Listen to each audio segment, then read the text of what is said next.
Hi. Hello. It is November and I wanted to say hi. A lot has been happening. I feel like everyone says that and it's always true. So, I have been doing something mostly behind the scenes and it's not over yet. It is called TMS and let me look up what that actually stands for because I always forget. Transcranial Magnetic Stimulation. So, I'm not used to having nails. I keep getting caught in my hair. So, TMS is basically this procedure that is not invasive and I mean basically it's like tapping. I love EFT and tapping, and it's so funny that this thing that is like really really healing me is basically another form of tapping. I kind of can't get over that part. So it's much more clinical, I guess I would say, than EFT, however. It is electric magnetic waves and it's a coil.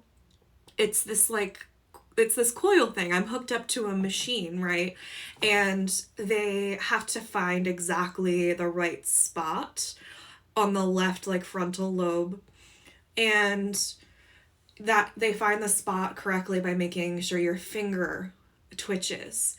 So they do this whole mapping procedure with a doctor, and it's this whole thing.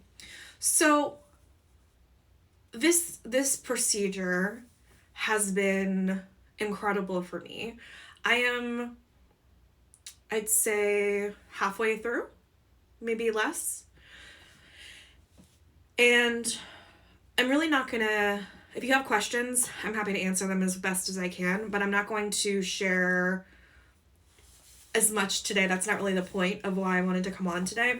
But I'm gonna do a whole thing once this is truly done, and I feel much more informed about this thing from a more retroactive standpoint.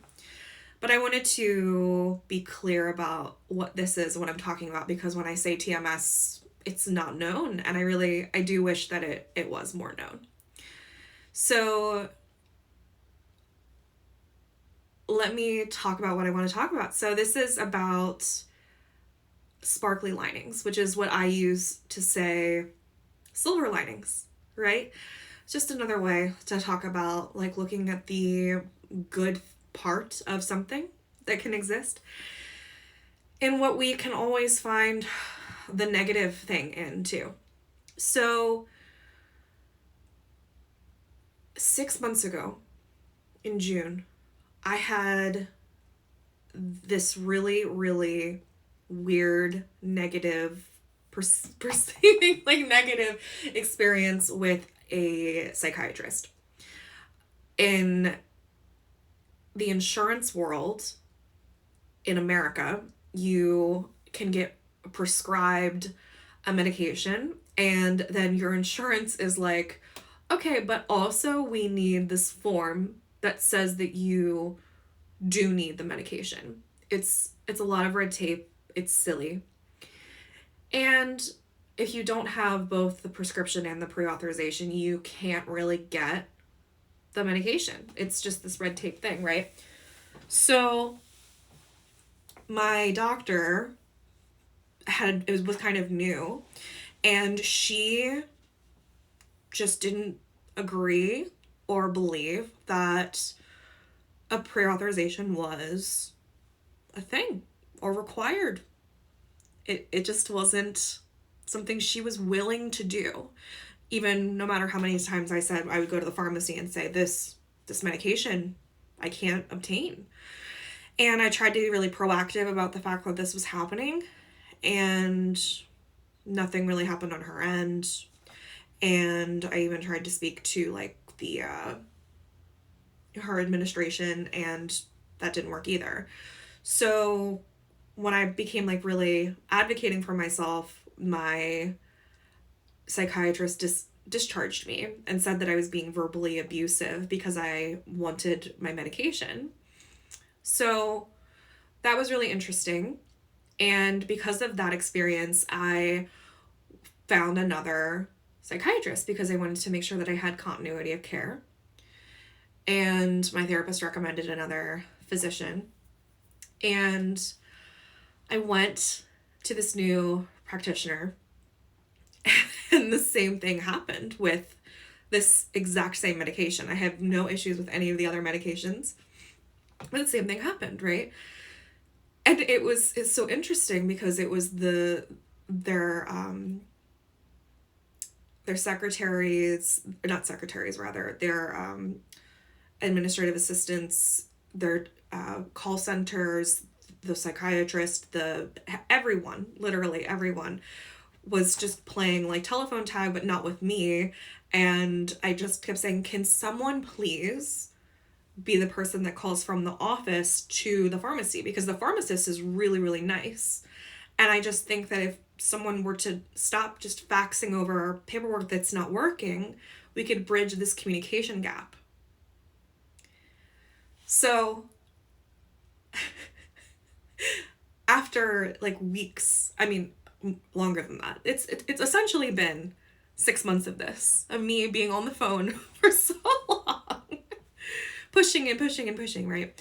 And it's so funny because yesterday I decided I'm just going to release this. I'm going to release it completely. And if I have to like withdraw from this medication, then I'm going to have to withdraw from this medication. And maybe that's okay, because I have also completely changed the rest of my medications. This is the last one from like the last 6 months, right? And what's been able to help me do that is really changing my brain structure with this TMS. And that's why I brought that up at the beginning, to explain what that TMS is, the Transcranial Magnetic Stimulation. So that's why I brought that up at the beginning. So yesterday when I decided I'm going to stop pushing, maybe the universe just doesn't want me to be on this medication. So I stopped pushing, and I got the call from the administrative assistant that said, okay, I finally did what you said, and I called the pharmacy directly, and your prescription's ready. And I thought, well, isn't that amazing? That when we communicate, everything kind of really becomes so much easier. And I was at first really frustrated because I thought, oh my gosh, if someone had only listened to me 6 months ago, I wouldn't have had to be on the phone and do all these voicemails and go in person to people and try to like hound them to what I felt like was their job. You know, a psychiatrist is meant to be medication management, right?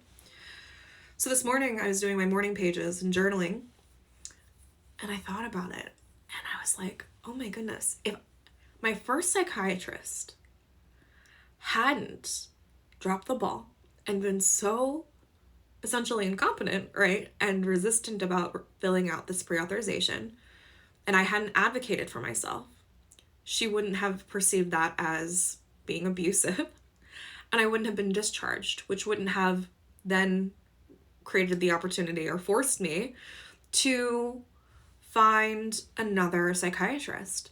And then if I hadn't found another psychiatrist, that psychiatrist wouldn't have recommended me for TMS. And then I wouldn't have had the opportunity to like change all these medications.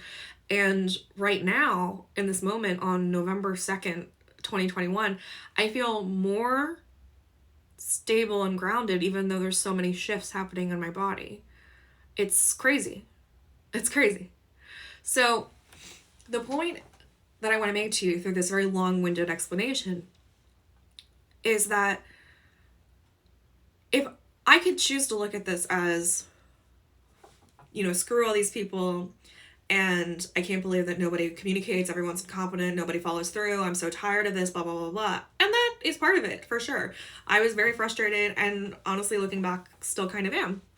But maybe that was the paperwork and the hours put in so that I could get to the point of TMS, which is absolutely changing my life.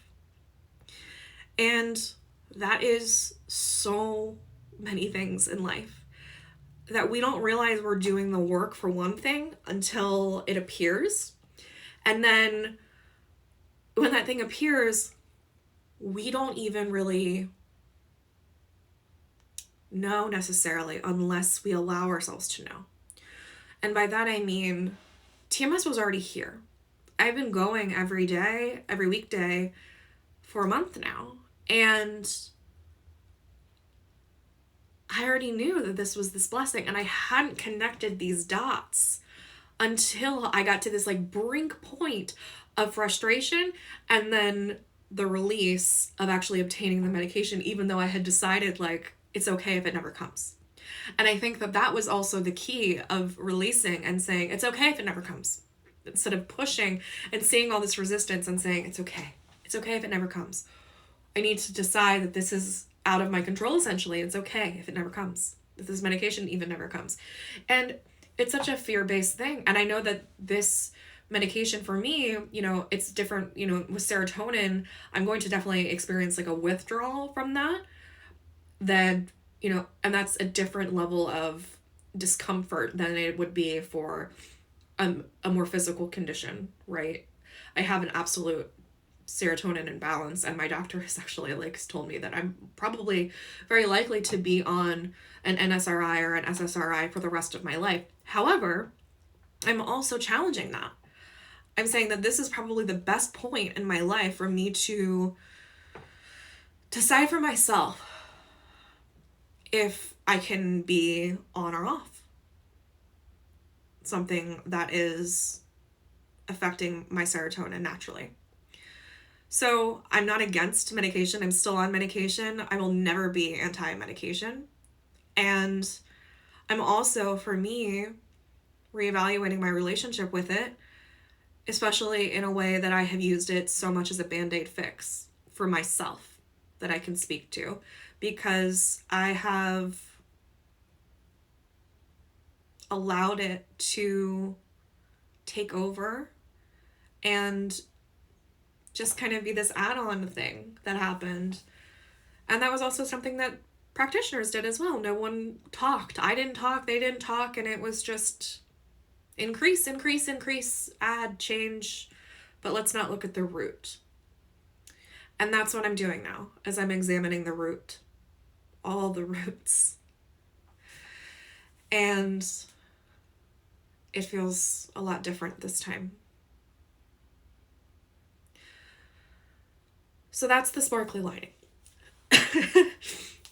The sparkly lining is when something feels really, really horrible, like being scared that you're not going to get your medication, which I know is different for a physical illness than it is for my mental illnesses. And at the same time, no matter what it is in life, knowing that we don't necessarily have any control over what anyone else does. And whether or not we agree with the red tape that exists and the protocols that exist, like a pre-authorization that's so silly, or someone who refuses to fill it out, even though they know it exists, or wants to make a call because it's inconvenient, that we can say all day that that is wrong and stupid and incompetent and irresponsible, and I agree. But I always say when I'm on the phone with anyone, okay, that is true. However, what's the plan? What's the plan right now? What are we going to do right now? And I think sometimes the plan also needs to be release and perspective, because that's what we're in control of.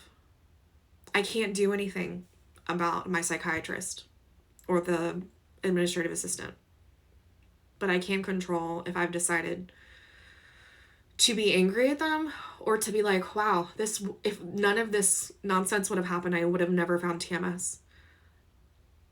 It's also kind of crazy to me that it took me this long to see that that's the connection for me. And when we're so close to something, that's what happens, is we get way too close and it's like blurry and we can't see how good something can be. So you always have multiple ways to look at something. And I really implore you to try to find the sparkly lining. And I was talking about the root and examining the root. And speaking of which, in the membership group this month, the Merriment Makers, we are going to be looking at the root of,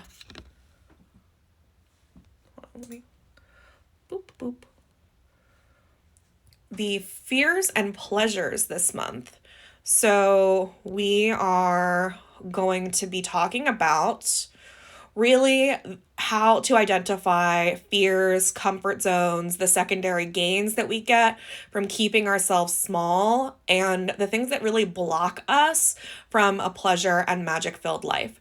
So when we look at the sign-up page here, this is the workshop. This is the live workshop that anyone can come to. You can check that out on the membership group site on customary.org/membership. There's its own page as well on customary.org/fears and pleasures workshop. That's right here. And, just even this workshop on its own comes with, it's like a 80-minute workshop with the replay. There's an 11-page printable workbook with journaling questions. There's affirmations. You get lifelong access. And the questions that I'm asking you with this are, what if instead of hitting snooze every day and just dreading things that you have come to decide are your fate, this struggle, this life sentence, and whatever it is that you dread, that you wake up in the morning and you're like, you know what? This sucks. Everything sucks. And I just decided that this is it for me. But even if you don't realize that on a conscious level, that you're just kind of repeating it, hey, Latanya, then what if instead of dreading and snoozing in the metaphorical way, that you create a life so beautiful that you're actually excited to wake up and get out of bed and live your life? And what if instead of punishing yourself for feeling fear, we used our fear as a tool to our advantage that informed our behavior and actions, which then expanded our entire existence to thrive? And what if instead of feeling pressured by society to stay small, to maintain the status quo, to conform, to consume, to capitalize, and anything else that doesn't feel right in your bones, in your body, in your spirit, that you were comfortable and content with joy and success instead of comfortable and content with failure and misery? What if all of those things were true? What if you snapped your fingers and I waved my uncustomary magic fairy godmother wand and you woke up with all of those things as your truth as you know them to be tomorrow? Or from a nap later today? How would your life change? Probably pretty damn drastically. So my point here is that this is just what we're going to be talking about in the workshop.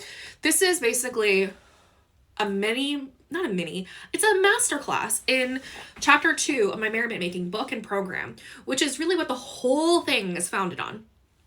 Chapter 2 is about the fears that are blocking our love. And everything in the Merriment Making book is a spectrum of fear and love. Fear is our fear, and love is love and merriment and joy and success and pleasure and play and the things that you want. And fear is temptation, and it's pessimism, and it's the toxicity, and it's so many things that it's procrastination, it's perfectionism, it's a lack of self-worth, it's the things that don't feel good It really is. And yeah, Latanya's saying it's a killer of happiness. And the thing is that we come into this world with happiness naturally, and then we forget.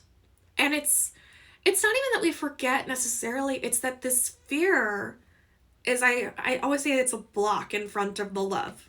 The love is still there.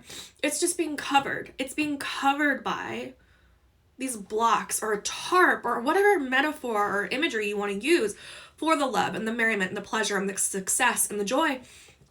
And we are so detached and disconnected from our childlike wonder that it sucks.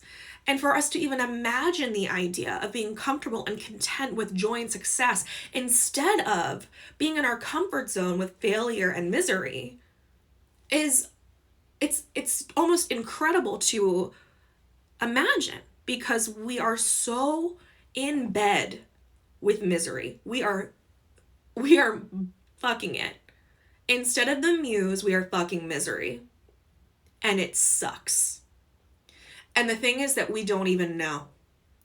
We are so detached, on autopilot and unaware that the muse has left the bed.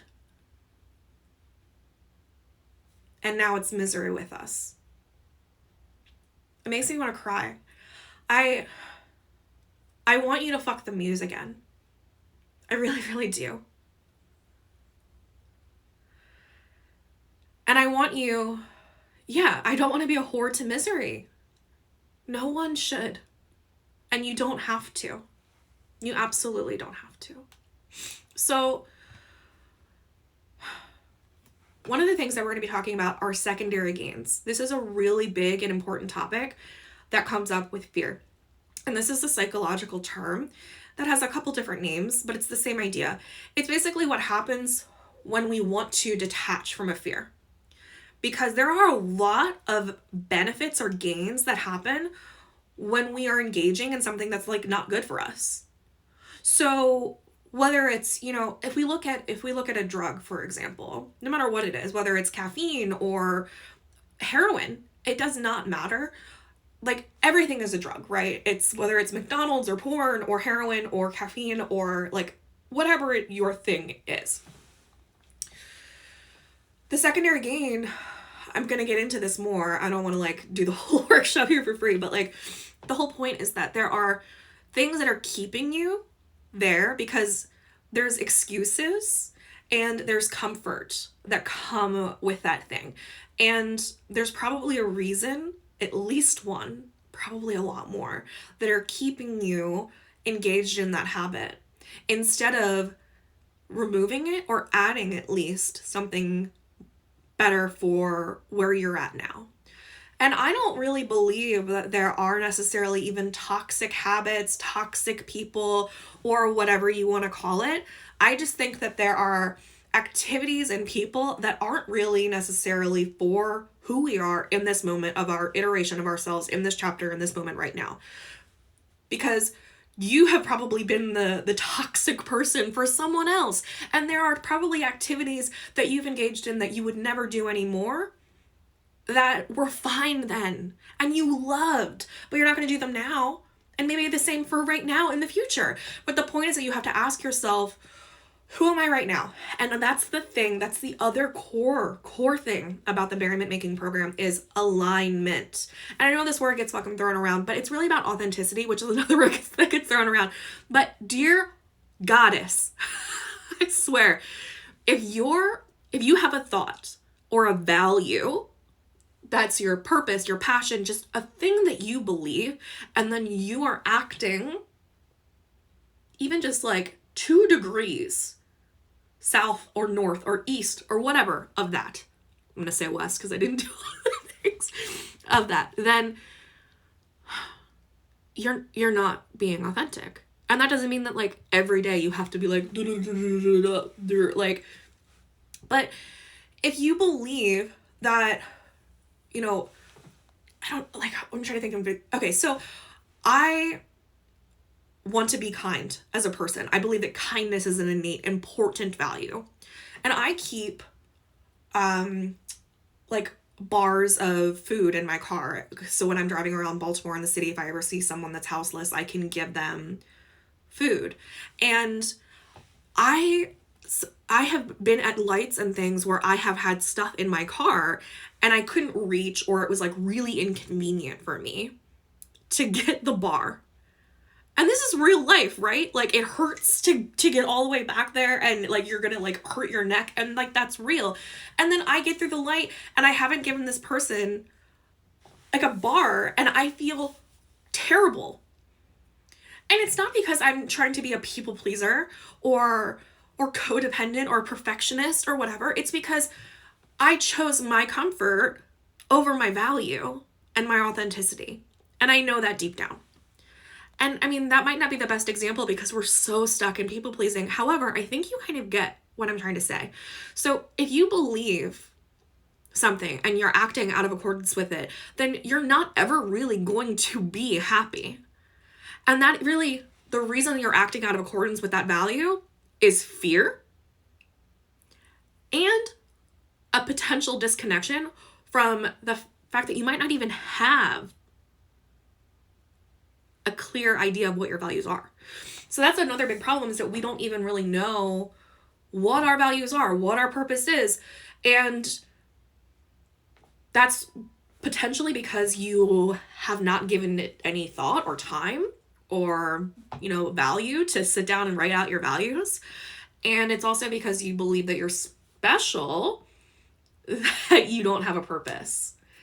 That you believe that you're special enough that you're the one person that didn't get a purpose in this life. But like it's this weird dichotomy of a lack of self-worth, where we've decided, I'm not special at all, that I can't have a purpose, but I'm so special that I'm the only one that didn't get a purpose. And there's just this huge dichotomy of this cognitive dissonance there. And it sucks. It sucks to feel that way. And I'm with you, but we also get to decide if we want to unravel fear. So, if you do want to unravel fear, there are a lot of things that we can do to work together on this. And I'm really excited to do this with you. This is what the whole merriment making program is about. And that's a year-long program that you can enter into at any time. The whole chapter 2 is really about that. But also this month in the membership group, we're doing a whole month on just this topic alone. And all of this stuff, all these new resources are brand new. Some of the journaling questions will probably overlap just because the content really is, it's very similar. But all of the videos, all of the tapping, all of the meditation, here, let me show you what you're getting. So,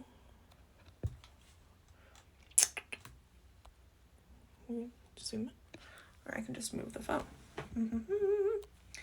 So every month, the first day of the month, you get a workbook, an 11-page workbook, and then between the 2nd and the 7th of the month, the rest of the resources get dropped.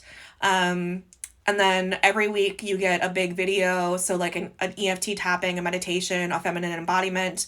That's once a week, so you can keep track, because I tried to drop everything at the beginning of last month, and apparently it was just, makes sense. It was a little overwhelming to get everything at the beginning of the month, and it was hard to have accountability. So I hear that feedback, and I am adapting, because that is what we do.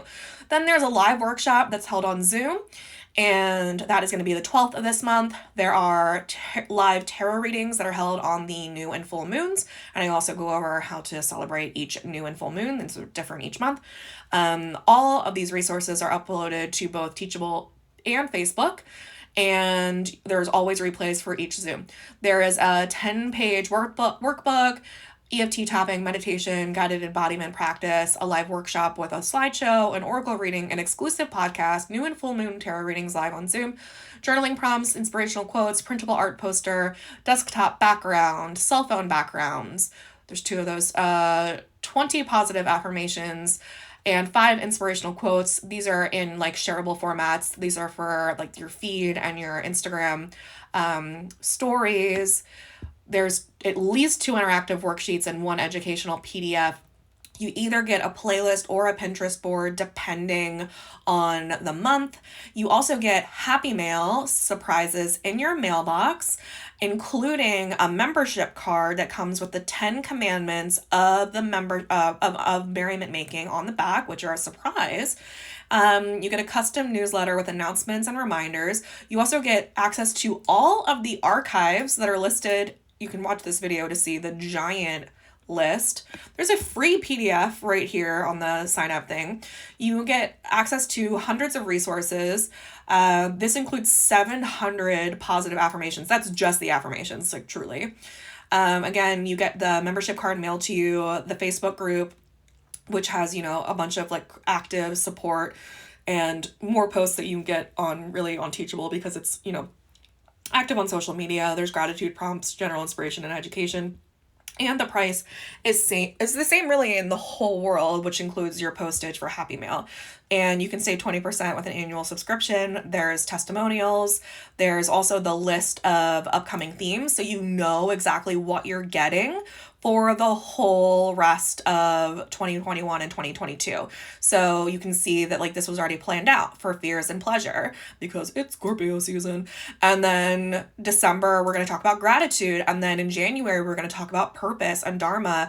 And then, you know, you can see like the whole list. And then here are some past themes that we've already gone over that are included in the archive. So like last month we talked about self-care, and you can also look at body love, and you can look up at optimism. So like in the beginning of this video, for example, I started talking about sparkly linings, which is all about optimism. And then I'll take you over to Teachable and what that looks like. And let me keyword search optimism. So I just keyword searched optimism, and then this came up. And so then you can look at all the weekly challenges from like that month, which was, you know, like a whole year ago, but this content is still relevant. And we have like me dressing up as Andrew WK, Mr. Rogers, Bob Ross, and then there's, you know, embodiment practices, meditations, workbook walkthroughs, tarot card readings. And then this is like the list of these are just the archives that you're getting immediately with signing up. It's a little overwhelming, but you don't have to do anything with them if you don't want to. So this is what happens when you sign up. The link to sign up is obviously in my bio. It's on my website. It's everywhere. Andrew WK is love, and so is Uncustomary WK. I literally dress up with like a wig and the white shirt with the blood. Yeah, and it's just fun. It's fun. You get a membership card mailed to you. I'll show you the front of those. And everything is just getting so much better. As I get better, I'm able to expand this, and everything has spreadsheets and stickers, and this is the membership card. I'm sure that's backwards in the stupid mirror thing. And there's the 10 commandments on the back that are secret. And you can sign the card. There's a place to sign the card, and you can put it in your wallet or on your mirror. And it's just fun. It's fun. And it really does get better. The more I get better, the better everything gets. And that's the whole point of personal development. And that's really what I want to bring to you as well, is as I get better, I can make things better, and then I can help make whatever you want to make better, right? Because what you want to increase or sharpen or expand is going to be completely different than what I want to do. But I can still give you tools to do that. These ideas and concepts and feelings and fears and pleasures and tools all absolutely apply. Whether you are wanting to like start a business or feel your emotions more or love your body or get back into embroidery or absolutely anything. It doesn't matter. It really doesn't matter. And also it matters so deeply. And what matters so deeply is that you give a shit. And that's who I want to work with. I want to work with you if you give a shit. This is something I needed to hear today. Thank you, universe. Yeah. Like, honestly, I don't know if anybody caught the beginning of this when I was talking about the sparkly lining and like the whole nonsense of me like going from psychiatrist to finding TMS and the sparkly lining of all of this, and how there was like a huge communication issue that was going on with this, right? And how yesterday I decided to release it.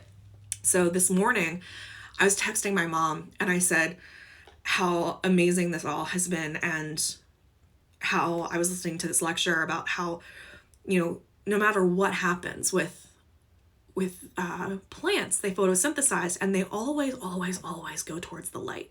It was Angel Phoenix who said that. And she was applying it to humans. And I thought, oh my God, that's so, it just made me feel warm. And I thought, oh my God, we are. Like, when we feel like we're not struggling in fear, we do go towards the light.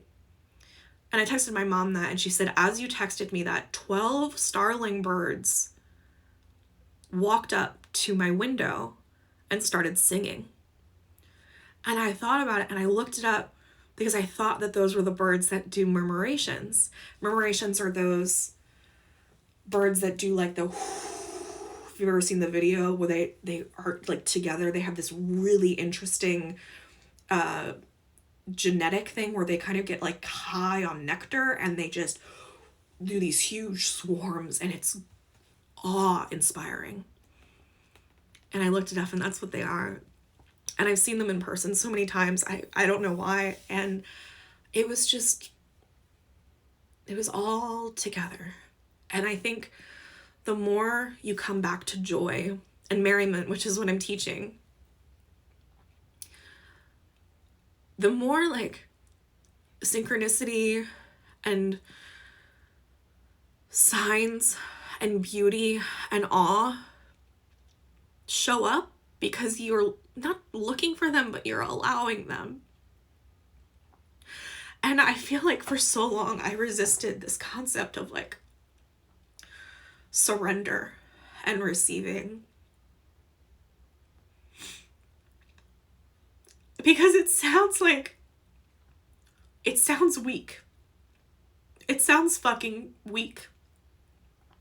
We can say it sounds woo-woo, or it sounds new agey or whatever, but what is it really at the core? It sounds fucking weak. It doesn't sound like hustle, get it done, masculine, capitalist stuff. It sounds weak. And we don't want to surrender, we want to be in control. And I do too, we all do.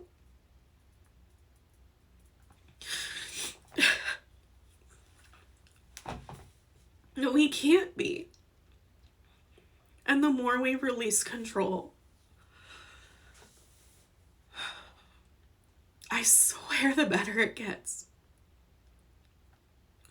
I haven't been talking about most of this stuff because I really want to be as informed as I possibly can before I come to you with like talking about what the fuck TMS is, before I know all the pitfalls, and like really to be informed before I tell you things. But sometimes things come out before maybe they're fully ready to be birthed, or maybe they are ready to be birthed. I don't know. But like Latanya saying, you're preaching to the choir, I needed to hear this today and I'm also crying, and maybe that's it. Maybe this message was for you. Or Lisa, hugs. I don't know who it was for, but I felt like I needed to come on today and tell this. So, yeah, surrender is hard. Crying on Instagram is hard.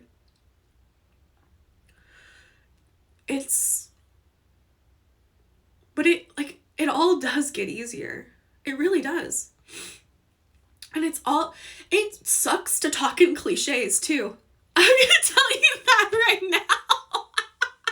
It fucking sucks to believe and speak in cliches. I kind of hate it sometimes. Will says, I'm a Taoist. Am I saying that right? I don't ever know how to say that. I only ever read that word and I don't ever have anyone to speak that with.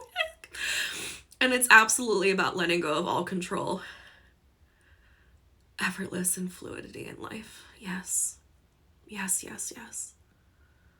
I cry all the time everywhere, and it does get easier. Yeah, that is beautiful. How do I say it? Oh, man. It really is, though. It really is. I'm like, yeah, it does get easier. But and why did it get easier? Why did crying in public get easier? Because you did it a bunch of fucking times. Right? You did it so many times that you were like, all right, at first this was really embarrassing. And I was kind of worried about it. Yeah, being vulnerable. It's all about being vulnerable. That's the core of this. This is what Dr. Brene Brown has studied. And I'm so grateful for Dr. Brene Brown because she's put in like the time and research and the money and resources to absolutely have the hard data for the things that I've known in my body. And I know that she already knew too, but now there's the science to back it up when people are like, that can't possibly be true. And I'm so grateful for that. Because Brene Brown has talked about really the fear and vulnerability, and how I believe absolutely that vulnerability is synonymous with courage. Taoist is the spelling. Okay. D. It's a D sound. Taoist. Okay. Yeah. And sorry, I'm missing all these comments. Being vulnerable is hard. Talking about crying in public. What happened? I let go. It's who I am. And I just stopped caring.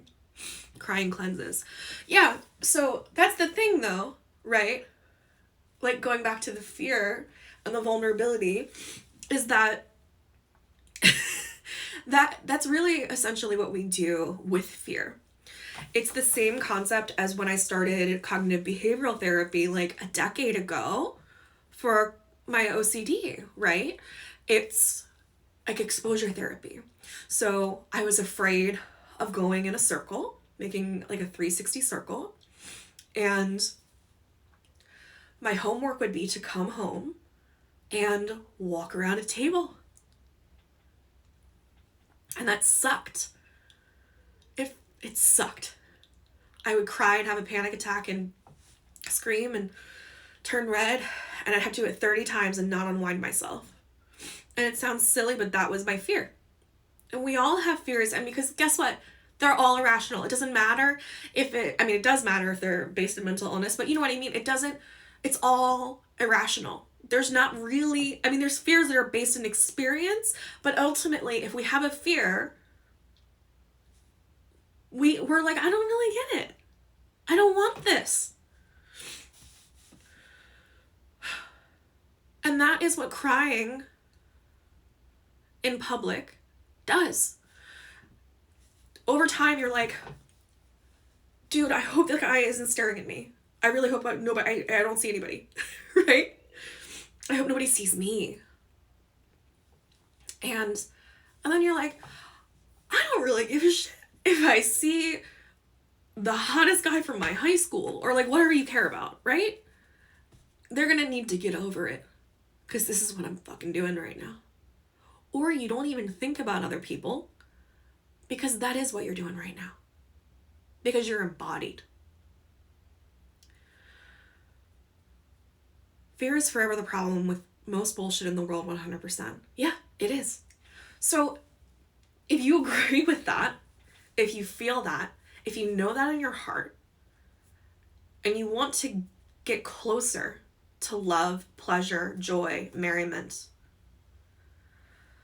and remove these fears, come talk about merriment making.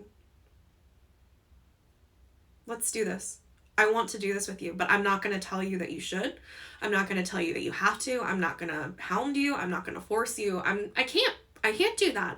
I can't force you to do that any more than I could to get my psychiatrist to fill out that stupid pre-authorization. I am not in control of you, though, any more than you are in control of anyone that sees you crying in public or what they do with that information.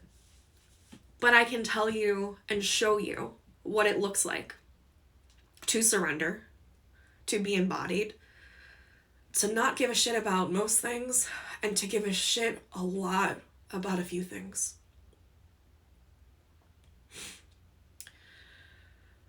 And if you're tired of being a whore to misery and you want to fuck the muse instead, then merriment making is where it's at.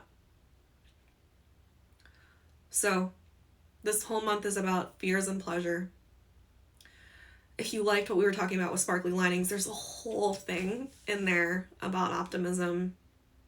And it's also about practical optimism. And I even have like a free link I can send you guys. I don't even know how to send a link in here. But if you Google me, uncustomary, and tips for being optimistic, it's like the first thing that'll come up on Google. It's like a free list and Instagram image if you want that. But I'm getting really close to an hour. And I have to go. I want to go do more things. And also I think it cuts off for a live to save to the feed at an hour. So if you have any questions about anything, I'm really happy you're here too.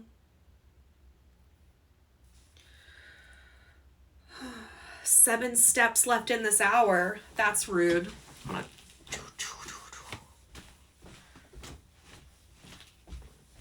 7 steps. Is it going to be 7 steps? I mean, come on. That's gotta be 7 steps. I just like it when it lights up pink. There we go. Pink!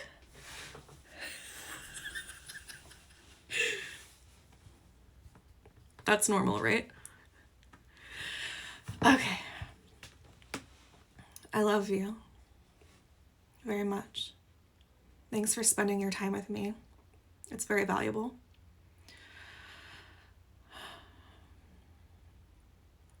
You're beautiful. Have a really, really, really wonderful rest of whatever you're doing. Or beginning.